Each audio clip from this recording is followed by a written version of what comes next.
Tuhan dan karunia, ku terjebak di antara dua dunia. Jalani sebuah kutukan dan karunia, ku terjebak di antara dua dunia.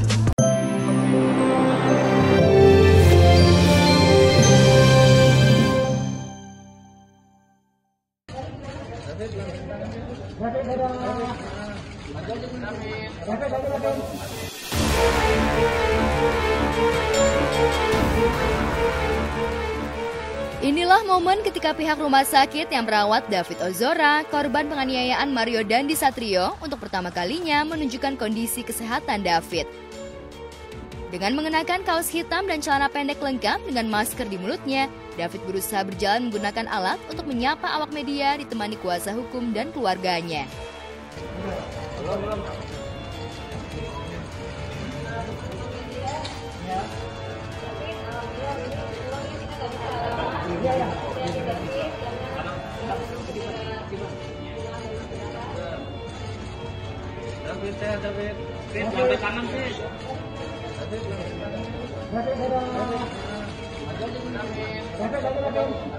Dia masih akan menjalani proses fisioterapi berkala. Jadi kurang lebih itu kita sudah bikin program dia fisioterapi berkala kurang lebih 3-5 kali seminggu. Dia akan menjalani fisioterapi fisik, latihan terapi fisik di sini 1 bulan ke depan. Dan juga kita akan memberikan dia latihan memori dan juga latihan kognisi dan juga cognitive behavioral therapy. Jadi kita akan benar-benar memantau yang namanya, kita takut namanya ada PTSD atau kejadian yang traumatik pasca trauma. Nah, ini yang kita akan pantau ke depannya supaya dia tidak mengalami PTSD ataupun cedera yang cukup berarti akibat kejadian kemarin. Jadi 1 bulan ini akan menjadi fase recovery yang sangat penting buat si David. Jadi kita akan benar-benar pantau dia dengan sangat ketat sekali di sini. Termasuk nggak cuma masalah terapi fisik, dia punya nutrisi, dia punya paru-paru dan organ dalam lainnya yang terkait akibat infeksi yang kemarin. Jadi semuanya akan dipantau berkala di sini selama 1 bulan ke depan. Dokter aja nggak menyangka sebenarnya ya kondisi David ini akan sebegitu drastis perkembangannya seperti ini. Dari awal dia masuk ke sini dengan GCS 3, dalam 1 hari naik ke 6 itu udah mukjizat dokter bilang. Karena biasanya butuh waktu berminggu-minggu bahkan berbulan-bulan hanya untuk naik 1 level kesadaran. Nah, David nggak sampai 2 minggu di sini sudah bisa membuka mata, terus progresnya sampai detik ini sudah sebanyak ini, responnya ini udah di luar ekspektasi kita semua. Kita terkait dengan berkas pelaku yang tersangka Mario dengan Shane kan belum P21 ya, masih bolak-balik P19 dan kita diinformasikan mungkin akan baru P21 setelah Lebaran gitu. Lagi dilengkapi seluruh berkas-berkas dan kesaksian. Kalau terkait dengan yang sudah putus kemarin ini, kita masih menunggu besok terakhir kali dinyatakan banding atau tidak. Tetapi kita dari keluarga memang secara tertulis sudah kita mintakan kepada jaksa penuntut umum untuk dilakukan banding karena mengingat seharusnya maksimalnya masih bisa di atas 3,5 tahun itu. Gitu. Mengingat tambah lagi kondisi David sampai detik ini kan belum balik pulih gitu. Geser sendiri tapi, miring sendiri, terus, deh. Udah.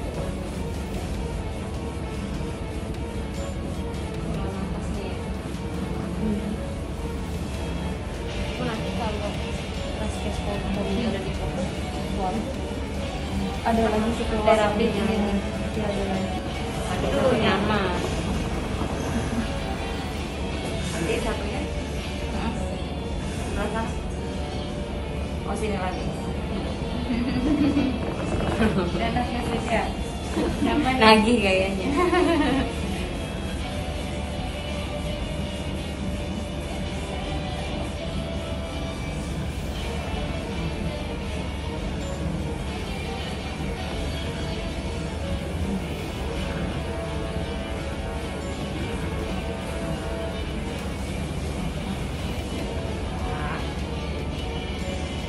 Bobo ya? Bobo ya? Udah capek kan olahraganya udah cukup.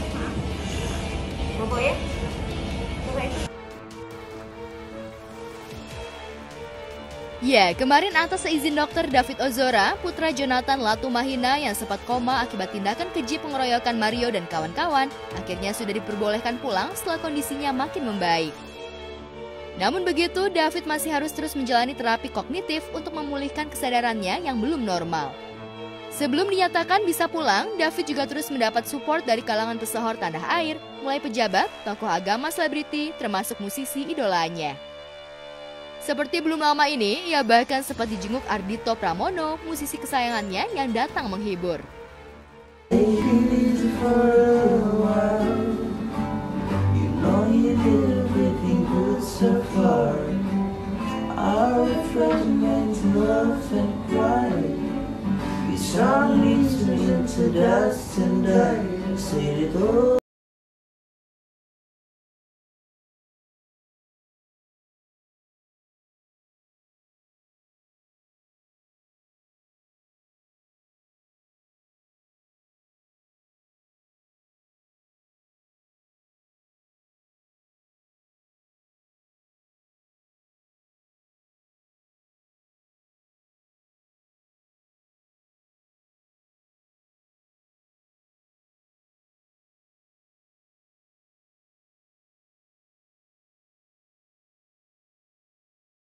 Buat David ya, mudah-mudahan cepat diberikan kesehatan dan kesembuhan, dan juga tetap semangat. Terima kasih.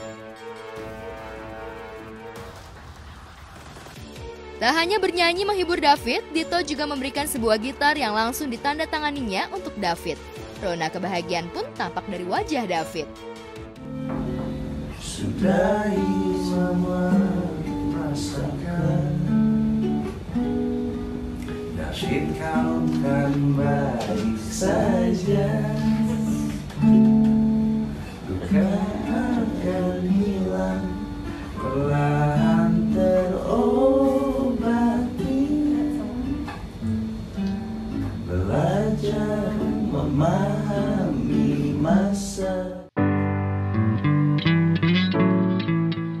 Tidak hanya itu, bahkan para penjenguk yang datang juga ada yang memberikan sebuah buku autobiografi Presiden Republik Indonesia keempat, Abdurrahman Wahid atau Gus Dur.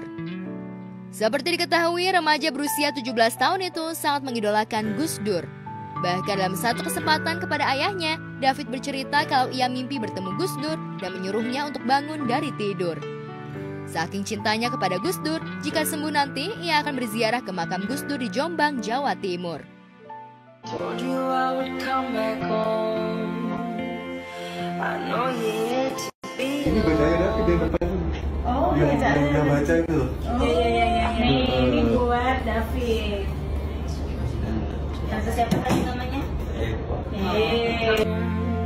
Should have been hanging on your every word. I was taking you for granted, never realized it.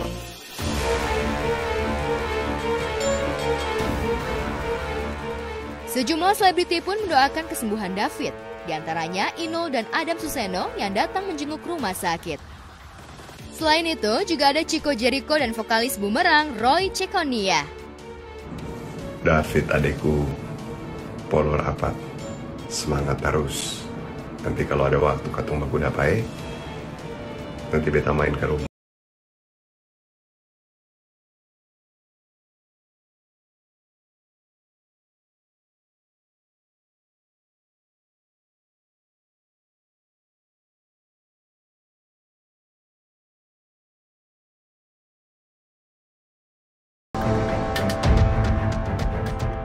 Ya, David sendiri kondisinya sempat dikhawatirkan keluarga dan publik usai mengalami koma selama berhari-hari sejak insiden pengeroyokan pada 20 Februari 2023 lalu. David diduga dianiaya oleh Mario dengan latar motif cemburu. Mario dan sang kekasih AGH lalu berusaha mendatangi David ditemani SL, teman main Mario. Celakanya hari itulah hari paling nahas bagi David. David terkapar setelah dianiaya di Komplek Pesanggerahan Jakarta Selatan tak jauh dari kediaman teman mainnya. Sejak saat itu, David langsung dirawat dan tak sadarkan diri hingga mengalami koma hingga berhari-hari di ruang ICU rumah sakit. Nanti di tahap berikutnya, misalkan di tahap sudah diterima kepada kami, proses itu kami akan tetap menawarkan apakah dia akan dimaafkan secara yuridis sehingga dapat dilakukan proses tadi, lagi, restoratif justice. Kalau memang korban tidak menginginkan, ya, proses jalan terus.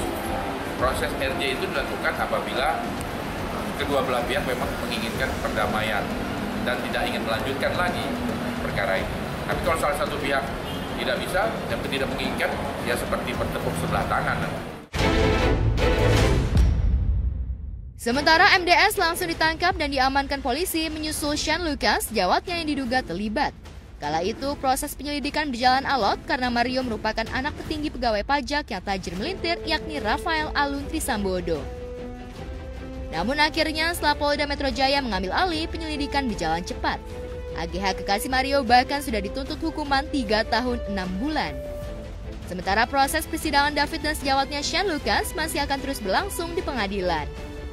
Masih butuh banyak asesmen, dokter bilang paling cepat pemulihan David ini untuk memori kembali gitu ya, bisa jadi 6 bulan, tapi bisa jadi sesuai dengan diagnosa dokter, diffuse axonal injury ini mengingat fungsi otaknya banyak yang turun, maka terkait olah pikir, daya tangkap itu akan turun secara permanen.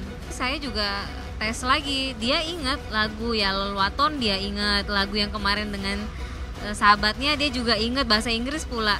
Tapi begitu ditanya hal yang lain dia lost. Jadi memang terpilih oleh memorinya dia mana yang dia ingat, mungkin sesuatu yang sifatnya passionnya dia ingat, tapi kalau yang rasanya tidak terlalu dalam di memorinya dia itu nggak muncul gitu, masih pendek-pendek. Sudah bisa, tapi kalau kita lihat gambaran utuh dari kondisi David hari ini memang belum David yang dikenal oleh keluarga atau sahabat-sahabatnya gitu. Sahabat-sahabat David sendiri udah memastikan bahwa ini nggak David banget nih gitu. Kok bisa? Jadi ada sahabatnya David namanya misalnya A alias Gopur misalnya. Nah dia nggak mengingat aliasnya ini. Kan biasa mereka kalau David kan dipanggil Wareng ya gitu. Nah kayak sahabatnya dia hanya ingat namanya aja, panggilannya nggak ingat. Nah dia pikir dua nama ini orang yang berbeda gitu. Padahal orangnya sama. Gitu, itu temennya sempat sedih gitu. Kok lu nggak inget gue sih Reng, kan gue emang Gopur gitu. Selain kasus ini menjadikan kedua anak muda sebagai tersangka dan satu gadis sebagai anak yang berkonflik dengan hukum.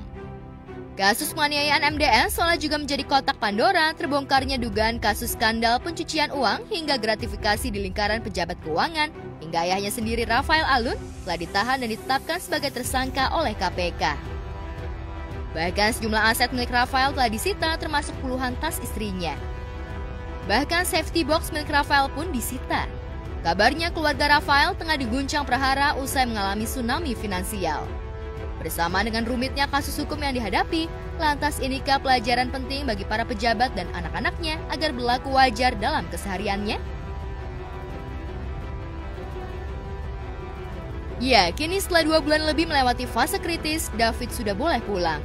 Lantas bagaimana luapan ekspresi bahagia David dan keluarga? Lantas apa saja yang harus diperhatikan David di masa pemulihan? Ada. Sore ini kita bikin syukuran di rumah. Kita ngundang yang keluarga aja sama orang dekat untuk syukuran aja sih hari ini. Rasa syukur karena alhamdulillah, maksudnya kan selama ini sejak David dirawat kan walaupun kita bikin ada doa-doa segala macam, tapi karena ini David bisa kembali ke rumah, kemudian juga udah bisa home care gitu setiap hari di rumah, jadi ya kita bikin syukuran. Ya yang pasti ya nggak terlalu capek lagi kan karena harus bolak-balik. Kalau kemarin-kemarin ini kan udah tiap hari di rumah, ya pasti lebih energi, lebih fokus lagi ke David karena udah setiap hari, udah 24 jam benar-benar udah menemani. Dia kan kadang kita ngelatih dia inget nggak gitu kan, karena saya juga dia lupa gitu ini siapa, salah sebut nama yang lain gitu baru terus ngomongin gitu. Jadi paling mungkin dilatihnya soal itu buat nginget-nginget keluarga, nama orang tua gitu-gitu. Bahkan tadi nanya motormu apa gitu, dia juga lupa.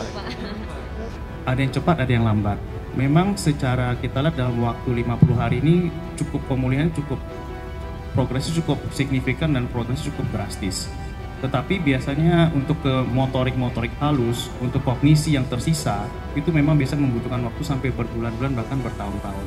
Nah ini sekarang tinggal melihat daripada kondisi otaknya sampai seberapa banyak bisa pulih.